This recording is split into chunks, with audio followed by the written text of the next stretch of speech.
Si ma'am ay galing pa ng San Pascual, Batangas. O, diba? Napakalayo ng pinanggalingan ni ma'am. Actually, ang schedule sa akin ni ma'am ngayon ay 11 o'clock. Nakarating siya dito ng mga halos 12 o'clock na eh. Umalis na siya sa bahay nila alas 7 ng umaga. So, ang tagal ng biyahe ni ma'am. Pero diba, kahit sobrang tagal ng biyahe ni ma'am, talagang nagpupunta siya sa amin para sa kanyang melasma or PECAS treatment. And this is our 4th session. So, nakikita nyo naman guys, so kita naman natin andun pa yung PECAS ni ma'am, pero malaki na yung improvement niya. Kasi dati, mas darker pa ang kanyang PECAS. Ngayon, kahit papano, nag-improve na. At hindi naman nagkapabalik-balik si ma'am dito kung wala siya nakikitang improvement sa aming ginagawa.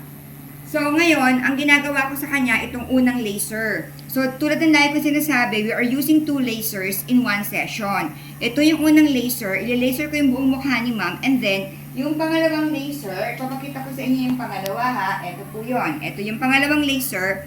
Well, actually, supposed to be dapat sa pangalawang laser kung saan lang may PECAS. Pero this time, yung una at yung pangalawang laser, buong mukha ni ma'am ang aking ile-laser. At gagamitan ko siya ngayon ng between 5,000 to 6,000 shots para mas maganda.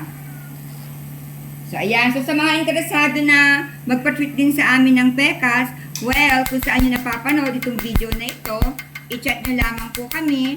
Ako mismo ang sasagot sa inyo. Or, you can call or text us at 0925-853-4636. Ang aming location ay sa Novaliches Bayan, Quezon City. So, inaasahan namin ha.